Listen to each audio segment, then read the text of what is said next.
Eu me recordo muito bem quando Deus me entregou uma palavra profética. E eu, no último dia que eu estava lá, quando eu já estava prestes a embarcar, eu falei para ele, falei, Judex, Deus está me dizendo que vai levar você para o Brasil.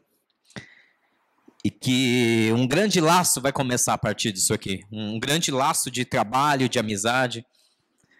E eu não esperava que fosse tão rápido, porque no ano seguinte, Deus enviou o Judex aqui para o Brasil. Nós estivemos com ele por um bom período. Ele ficou 2 anos morando aqui no Brasil, se preparando numa base da Missão Mais, lá no Espírito Santo. E nesse período, nossa amizade, nosso carinho, cada dia mais se fortaleceu. E nós percebemos uma coisa que era a frase que eu mais ouvia de quem conhecia o Judex. Eu nunca conheci alguém tão parecido com Jesus na minha vida. Sem dúvida, era a pessoa mais parecida com Jesus que você pode imaginar na face da terra. E eu não estou exagerando, não é porque ele faleceu ontem que eu estou dizendo isso. Ele era uma das pessoas mais parecidas com Jesus pela maneira como ele se comportava, pela maneira como ele amava, pela maneira como ele se dedicava. E eu me lembro que depois de 2 anos no Brasil, e a realidade do Haiti, meus irmãos, acreditem em mim, é muito dura. É muito difícil. Só para você ter ideia do que eu estou dizendo, antes do terremoto de 2010, o Haiti era considerado o segundo país mais pobre do mundo, com a segunda pior infraestrutura do mundo. Após o terremoto em 2010, o Haiti subiu para o posto de pior país em infraestrutura e pobreza do mundo. O Haiti se tornou literalmente a maior catástrofe mundial na face da terra entre as nações. E o Judex teve a oportunidade de vir para o Brasil, assim como alguns outros missionários que trabalharam lá, que eram de lá, que nós conhecemos nesse período, depois do terremoto. E eu me lembro que a coisa mais óbvia quando a gente perguntava para esses missionários que vinham do Haiti para cá é: você quer voltar para o Haiti? E 99,999% deles diziam: eu não quero voltar para o Haiti. Eu quero viver no Brasil. O Brasil é uma maravilha. Esse país é maravilhoso. Aqui tem comida, aqui tem trabalho, aqui tem infraestrutura. Eu quero viver no Brasil para sempre. E eu achei que o Judex era igual a eles. E eu me lembro, um dia, a gente estava lá em São José dos Campos, numa igreja, e eu falei: e aí, Judex, já está procurando uma brasileira para casar e ficar aqui pelo Brasil? E ele falou: não, pastor, eu preciso voltar para o Haiti. Eu falei: você não quer ficar no Brasil? Ele falou: não, eu preciso voltar do Haiti. O meu país precisa de mim.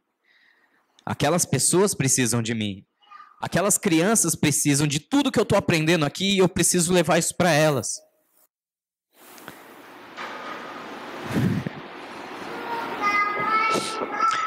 Irmãos, me perdoem, hoje está difícil. Aquilo quebrou meu coração. Ele não estava pensando nele. Ele estava pensando naqueles que ficaram. E quando eu falo miséria, não estou exagerando, é miséria mesmo. Eu fiquei alguns dias lá, eu sei do que eu estou falando. A partir daquele dia nós fizemos um voto que a gente ia ajudar o Judex em tudo que ele fizesse. E por anos e anos, nesses 6 anos depois que ele veio para o Brasil, nesses 6 anos, cada um de vocês foi responsável por manter aquela creche e aquele orfanato no Haiti funcionando. Suas contribuições, suas ofertas, os bazares beneficentes que nós fizemos, levantando recursos, enviando para lá. Tudo isso não vai ser em vão. O amor de Deus alcançou aquelas crianças daquele orfanato que ele cuidava. O amor de Deus alcançou a Danaele. Talvez você fale: quem era a Danaele? Danaele era uma criança, uma menina, que nasceu e foi jogada fora pela mãe Não porque a mãe é um monstro, mas porque a mãe, morando na rua, sem casa, sem alimento, sendo violentada várias vezes por outros moradores de rua, acabou engravidando. E quando a Danaele nasceu, a mãe jogou ela numa fossa séptica para que ela morresse. E alguém fala, essa mulher não tem coração. É difícil julgar. Essa mulher fez isso porque ela queria que a criança morresse e não passasse tudo que ela tinha passado na vida. Não morasse na rua, não passasse fome, não fosse violentada. Só que há tempo, algumas pessoas viram, socorreram a menina, a mãe foi presa. A mãe foi presa por tentativa de homicídio contra a própria criança, contra a própria filha. E o Judex, ele fez uma coisa inimaginável. Quando as pessoas queriam apedrejar literalmente a mulher no meio da rua, ele entrou na frente e ele não deixou. Ele, inclusive, foi testemunha dessa mulher na delegacia. Ele pagou a fiança dela, ele tirou ela da cadeia, ele arrumou um lugar para ela morar. E depois de um tempo, ela decidiu voltar para o interior, onde vivia a família dela.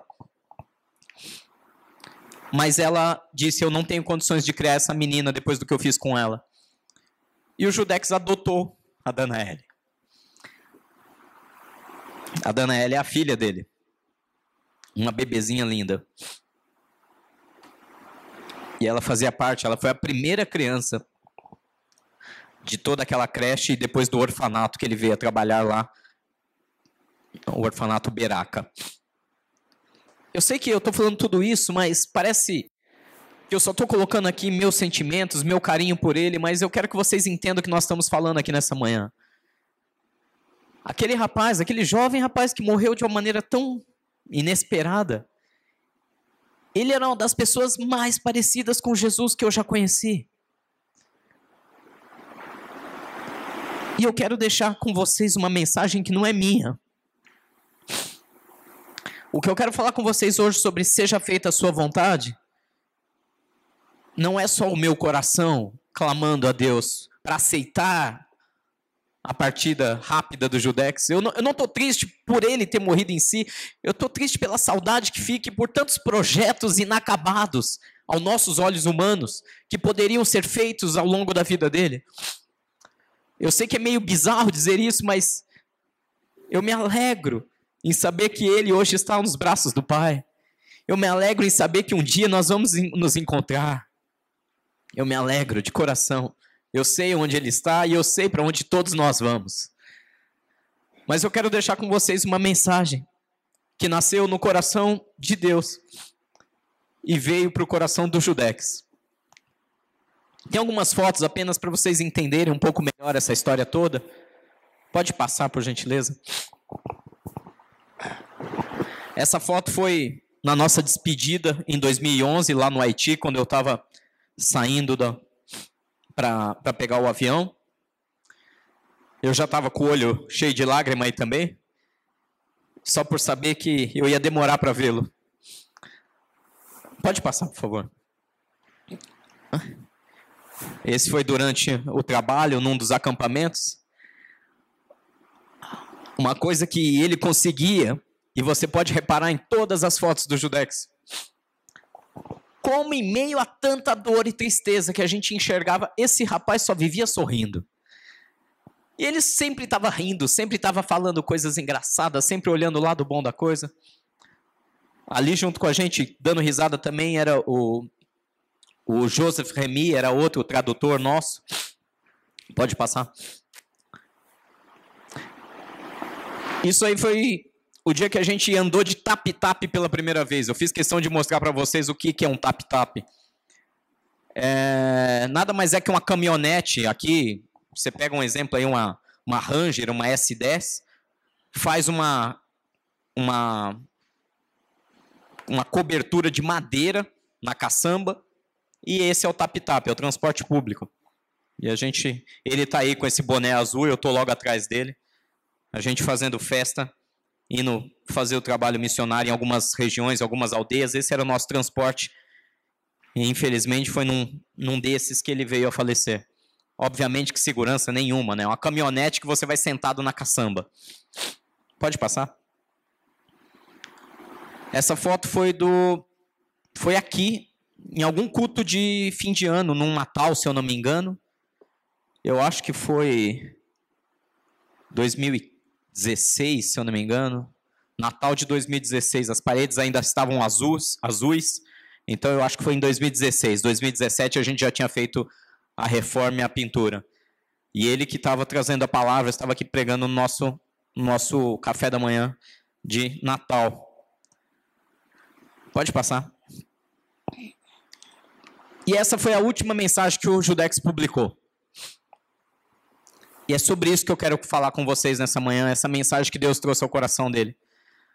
Numa tradução literal, ele fala: é muito mais fácil você comprar 5.000 pães e peixes do que multiplicar 5 pães e 2 peixes para alimentar 5.000 pessoas. Se você olhar com bastante atenção, você sempre vai encontrar pelo menos 5 pães e 2 peixes, mesmo num lugar deserto.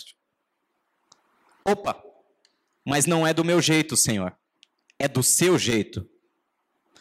Desculpe, Senhor, por ser tão cego e por machucar tantas pessoas. Me perdoe se eu machuquei você. Você que está lendo essa mensagem. Isso me levou cerca de 10 anos para entender aquilo que eu estou compartilhando com vocês hoje. Essa foi a última publicação do Judex 3 dias atrás no Facebook. Ele sempre colocava os seus devocionais, algo que Deus falava com ele. E é sobre isso que eu quero falar com vocês hoje. Seja feita a sua vontade, Senhor, e não a minha. É como ele fala: ops, não é do meu jeito, é do jeito de Deus. É do jeito que Ele quer que as coisas sejam. Se você puder, abra a sua Bíblia no livro de Mateus, capítulo 14. Mais uma vez eu peço perdão pela emoção da situação, mas tá difícil para mim lidar com isso.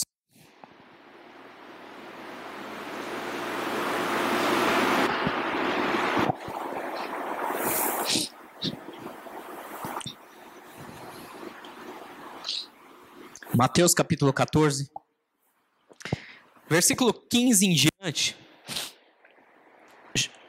A Bíblia nos conta essa história dessa multiplicação dos 5 pães e dos 2 peixinhos, de tal maneira que Jesus alimentou uma multidão. Ao cair da tarde, diz a palavra, os discípulos aproximaram-se dele, de Jesus, e disseram: este é um lugar deserto, e já está ficando tarde, manda embora a multidão para que possam ir aos povoados comprar comida. E respondeu Jesus: eles não precisam ir, dê-lhes vocês algo para comer. E eles lhe disseram: tudo que temos aqui são 5 pães e 2 peixes.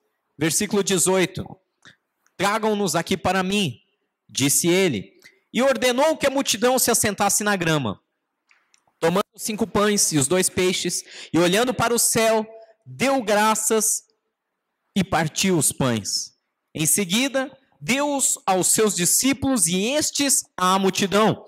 E todos comeram e ficaram satisfeitos, e os discípulos recolheram 12 cestos cheios dos pedaços que sobraram. Os que comeram foram cerca de 5.000 homens, sem contar mulheres e crianças. Até aí, amém? Amém? Os discípulos estavam lá, vendo Jesus pregar para uma multidão, e quando nós lemos aqui no último versículo 21, 5.000 homens, sem contar as mulheres e as crianças. Se você fizer uma conta mínima, se pensar que existia uma esposa e pelo menos um filho para cada um dos homens, nós estamos falando de pelo menos 15.000 pessoas. Mas vamos nos ater aí ao único número exato que nós temos, que são 5.000. Jesus estava pregando para uma multidão, a multidão estava ali sentada na grama. Tente visualizar a cena, quando de repente começou a cair a tarde, começou a ficar tarde, e os discípulos ficaram preocupados, falaram, olha, esse lugar é um lugar que não tem comércio, não é um lugar urbano. Despeça as pessoas, Jesus, deixa elas ir procurar o pão delas, deixa cada uma correr atrás do seu própria necessidade, da sua própria necessidade humana. E Jesus disse, não, espera aí, não manda ninguém embora.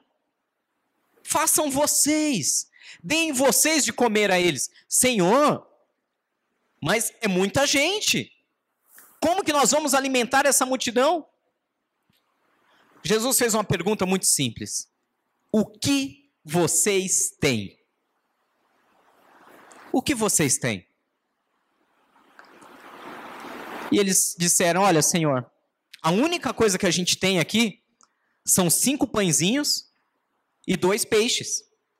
O que são 5 pães e 2 peixes para essa multidão? Não dá para nada. Mas a Bíblia diz que ele ordenou, traga para mim.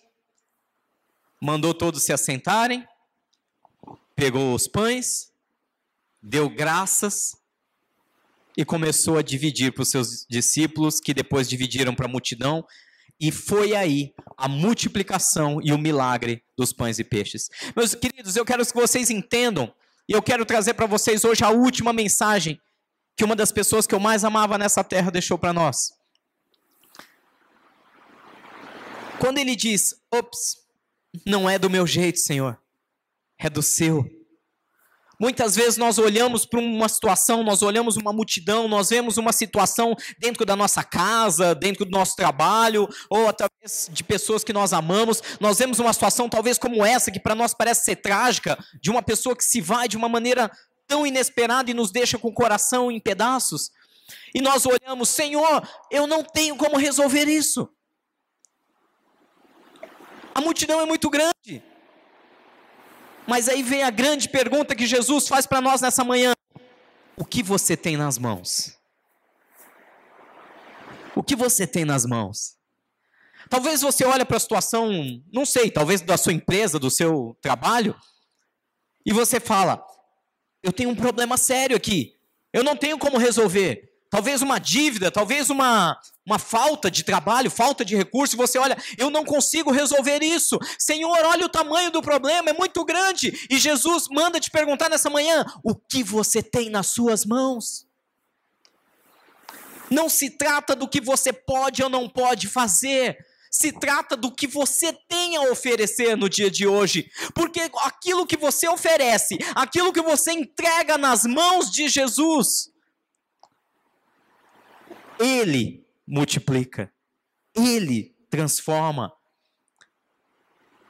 Puxa, Rogério, eu estou com um problema sério no meu casamento, eu já fiz o curso de casados e nós não estamos nos entendendo, eu estou passando momentos difíceis.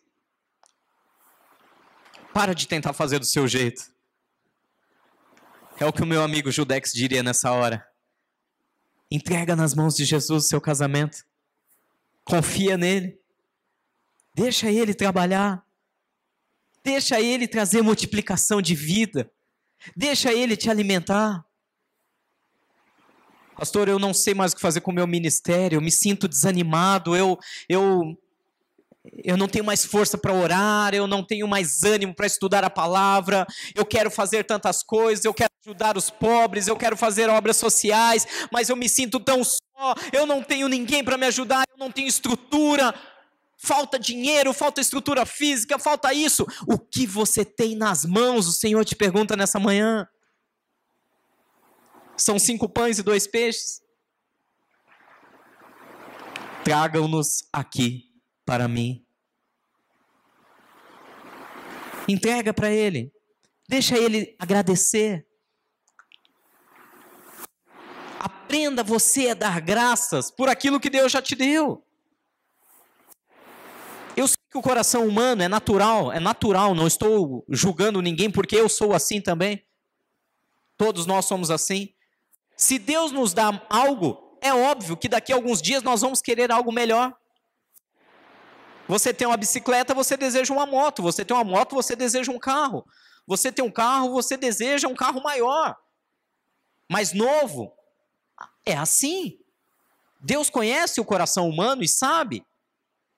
É lógico, eu não vou entrar aqui em detalhes, não é o tema da pregação, mas precisamos colocar um limite entre aquilo que é necessário e aquilo que é luxo, que é ostentação, que já está fora do coração de Deus.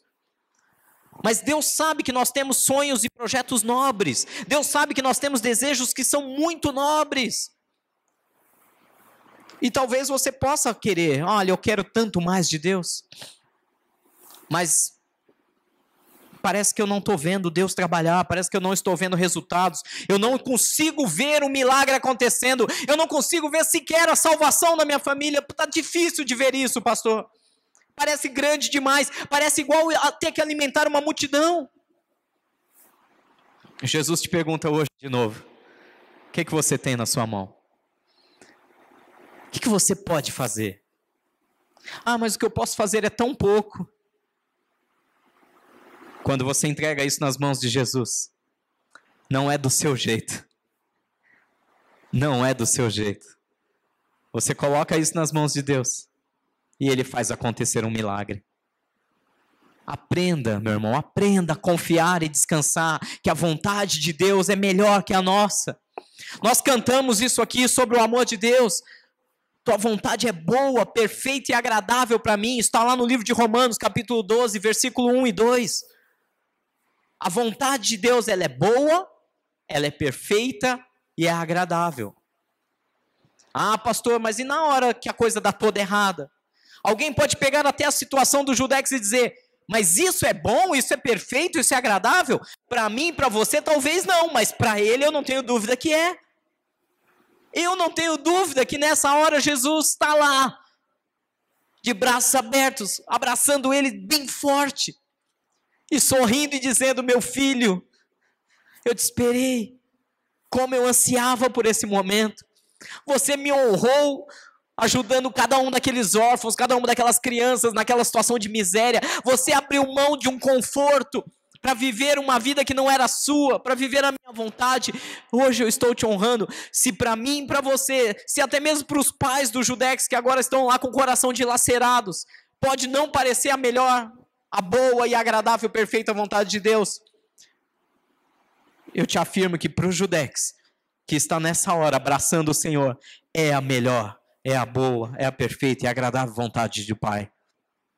O problema é que nós temos dificuldade em aceitar quando Deus diz não é do seu jeito. Às vezes nós estamos passando uma luta tão difícil e a nossa oração é aquela, Senhor, me dá isso. Senhor, abre uma porta tal. Senhor, me livra dessa humilhação. Senhor, me ajuda. Eu já orei muito assim. Você já orou assim? Eu já orei muito assim. Senhor, me socorre, eu não sei mais o que fazer. Senhor, faz isso, faz aquilo, faz tal coisa. Nós queremos, na nossa ignorância, na nossa inocência, eu sei que não é maldade quando nós oramos assim. Eu sei que é simplesmente falta de conhecimento. É ignorância, no sentido restrito da palavra. Quantas vezes nós oramos, Senhor, faz tal coisa, eu preciso que o Senhor faça isso ou aquilo, e a coisa não acontece. Eu te desafio a mudar a sua oração hoje. Mudar a sua oração para, Senhor, o Senhor sabe que eu estou passando por isso, isso e isso. O Senhor sabe que eu gostaria que o Senhor fizesse assim, assim e assado. Mas, Senhor,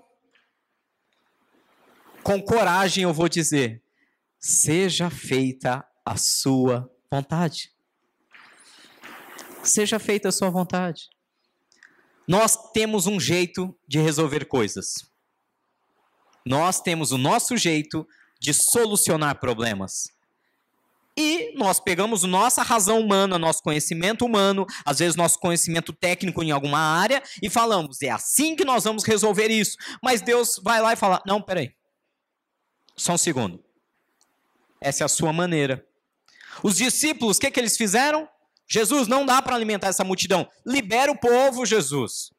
Para de pregar, deixa o pessoal ir embora, cada qual buscar o seu pão. Que cada um se vire, em outras palavras. Às vezes nós agimos assim. Senhor, eu não tenho nada a ver com aquele problema dos outros, isso é problema deles, eu não tenho nada a ver com isso, eu já tenho meus problemas para resolver. Senhor, que cada um corra atrás daquilo que é seu. Deus tem suas maneiras de agir. E aí Deus vem e fala para você, não é desse jeito que eu quero que você faça. Eu quero que você dê algo de comer àquelas pessoas. O senhor quer que eu me intrometa na briga dos outros? O senhor quer que eu interfira no trabalho dos outros? O senhor quer que eu tenha que ficar cuidando? Não, eu já tenho situações terríveis para cuidar. O que eu tenho que me envolver com a igreja, Jesus? O que eu tenho que ver com... Eu não tenho nada a ver com ações sociais. Eu levar um alimento? Não, para quê? Eu trabalhar num bazar para levantar recursos? Não, para quê? Jesus, eu não tenho nada a ver com isso. Eu ficar lá com as crianças, ensinando as crianças, enquanto outros estão ouvindo a pregação na hora do domingo? Não, Jesus, eu vou ficar ali quietinho. Eu quero receber. Eu fazer parte de uma reunião na casa, abrir a porta da minha casa para abençoar outras vidas? Não, Jesus, despede a multidão para que cada um busque a sua solução. E aí Jesus te pergunta de novo, e de novo, e de novo, o que você tem nas mãos hoje para oferecer para ele? Por que Jesus pergunta isso? Ele tem algum interesse? Não, você declarou isso também através da louvor e adoração. Jesus não quer nada em troca. Nada. Você acha que Jesus tinha interesse no pão ou no peixe daquele que ofereceu? Não, Jesus quer para ele. Jesus quer tirar o que a pessoa não tem. Igreja é um negócio engraçado, né? Eu lembro que a primeira vez que eu entrei numa igreja evangélica, eu entrei com muito medo. E eu vou confessar algo para vocês, eu nem sequer levei a carteira. Porque eu falei, o quê? Aquele lugar, os caras vão pedir dinheiro? Ah, tô esperto, não vou levar carteira não. Mesmo que pedirem, não tenho dinheiro para dar. Na nossa cabeça, Jesus quer algo da gente. Quando Jesus pediu pães e peixes, não era para deixar o cara sem, era para abençoar multidões e depois devolver 12 cestos cheios. Até isso na igreja é assim que funciona. Até quando você faz uma oferta, quando você vai lá, deposita na conta, ou envia um cheque, sei lá. Quando você traz o seu recurso para a igreja, até quando você faz isso, Jesus não tem nenhuma intenção de te deixar mais pobre. A intenção dele é que através daquela semente, ele abençoe muitas pessoas e depois ele te devolva multiplicado. Mas nós somos teimosos em entender que Jesus tem o jeito dele de trabalhar. Nós somos teimosos. Nós estamos diante de um problema, estou lá, sei lá, com um problema de saúde, uma enfermidade séria. Aí nós, obviamente, procuramos um médico, procuramos o melhor médico possível que o nosso recurso permite pagar. E aí, quando chega o diagnóstico, a gente começa, Jesus, me cura, me livra, me liberta, Senhor, tem misericórdia. Eu lembro da história de um outro amigo nosso que nos deixou 2 anos atrás, o apóstolo Valdomiro Souto, um dos maiores homens de Deus que eu já conheci ao vivo, e que eu tive o privilégio de fazer algumas viagens missionárias com ele também. Fomos para Honduras, para Costa Rica. Certa vez ele ficou muito enfermo do coração, muito enfermo. E ele ficou internado por alguns meses lá no INCOR, no Instituto do Coração, em São Paulo. Ele ficou meses internado. E ele começou orando: Jesus, me cura. Jesus, me livra desse leito. Jesus, tem misericórdia de mim. E ele passou vários dias orando assim. E Deus não respondia. Deus não falava nada com ele. E o quadro dele só piorando, piorando. Ele falou: eu vou morrer. Aí um dia ele ousou fazer essa oração: Senhor, o Senhor sabe que eu quero sair desse hospital muito rápido. Eu quero ser curado. Mas não seja feita a minha vontade. Seja feita a sua vontade. Se o Senhor quiser me levar, eu estou pronto, pode me levar. Foi aí que Deus respondeu. Falou: eu não vou te levar agora. Mas eu tenho muitas pessoas aqui nesse hospital que eu vou levar. E eu preciso que você saia orando por elas, uma por uma. Sabe o que aconteceu por meses naquele hospital? Virou uma grande igreja. Até hoje os médicos falam disso. O camarada saía do quartinho dele e ele passava o dia inteiro andando pelo hospital, orando por todo mundo, abençoando todo mundo. Literalmente, alguns que estavam na UTI, que estavam a ponto de morrer, ele fez questão de gastar muito tempo de cada dia dentro da UTI, onde ele falava de Jesus para as pessoas, fazia ali, constatava a salvação de Deus na vida delas e então orava por elas. Ele ficou meses fazendo isso. E aí, depois de muito tempo, acho que, se eu não me engano, 2 meses lá dentro, 2 ou 3 meses, ele foi curado. Passou por procedimentos, passou por cirurgia e voltou para casa. E viveu muitos e muitos anos depois disso. Depois da cirurgia, ele fez, sem brincadeira, mais de 20 viagens missionárias. Foi para Peru, foi para o Chile, foi para Bolívia. Algumas eu tive o privilégio de estar com ele. Foi para a Ásia, foi para a América Central, sempre fazendo trabalhos missionários, levando a palavra de Deus. Talvez você esteja com uma enfermidade e você fala: Senhor, me cura. Eu te desafio a fazer a oração: Senhor, seja feita a sua vontade. E de preferência, que eu saiba qual é, para que eu possa trabalhar em cima disso. Às vezes Deus quer usar a sua enfermidade para orar por outros que estão enfermos. Às vezes Deus quer usar a sua dificuldade financeira atual para você entender que você depende dele. É Ele quem dá o dom da vida, é Ele quem dá força para adquirir riquezas. Talvez Deus está usando esse momento para você entender que a glória e a honra é sempre dele. Nós temos nossas capacidades, graças a Deus, mas basta respirar, um piscar de olhos de Deus e nós vamos.